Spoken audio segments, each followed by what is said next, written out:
اعوذ باللہ من الشیطان الرجیم بسم اللہ الرحمن الرحیم۔ السلام علیکم ناظرین، روحانی عملیات و وظائف کے چینل میں آپ کو خوش آمدید کہتا ہوں۔ آج کا ہمارا جو عمل ہے یہ قرآنی آیات سے اور اللہ کے کلام سے شفا حاصل کرنے کا عمل ہے۔ اس ویڈیو میں آپ کو قرآن سے ہاضمہ یا پیٹ سے متعلق تمام بیماریوں سے شفا کا ایک آسان سا نسخہ بتاؤں گا۔ اس عمل کو بتانے سے پہلے اگر ابھی تک آپ نے ہمارے چینل کو سبسکرائب نہیں کیا تو چینل کو سبسکرائب کر دیں اور ساتھ ہی موجود گھنٹی کے نشان کو بھی دبا دیں۔ اس عمل کے ذریعہ سے آپ پیٹ کی جملہ امراض سے شفا حاصل کر سکتے ہیں، مثلاً تیزابیت، ہاضمہ کی خرابی، کھٹے، ڈکار وغیرہ وغیرہ۔ اس عمل کو کرتے وقت آپ کو پختہ یقین ہونا چاہیے کہ یہ عمل ضرور کامیاب ہوگا اور اس سے آپ کو شفا ملے گی، اور اللہ تعالیٰ پر بھی پورا بھروسہ رکھیں۔ عمل بھی نہایت مختصر ہے اور ہر کوئی اس کو کر سکتا ہے، تو بغیر کسی دیر کے اس عمل کو بتاتے ہیں۔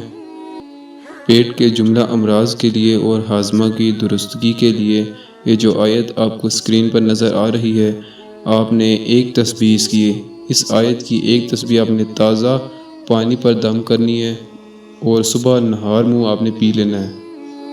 یاد رہے کہ اس آیت کو ایک تسبیح پڑھنا ہے اور تازہ پانی پر دم کرنا ہے اور نہار منہ پینا ہے صبح کے وقت۔ صرف چند دنوں کے استعمال سے پیٹ کی جملہ امراض سے مکمل شفا نصیب ہوگی۔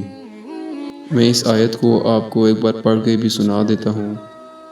حامیم تنزیل من الرحمن الرحیم۔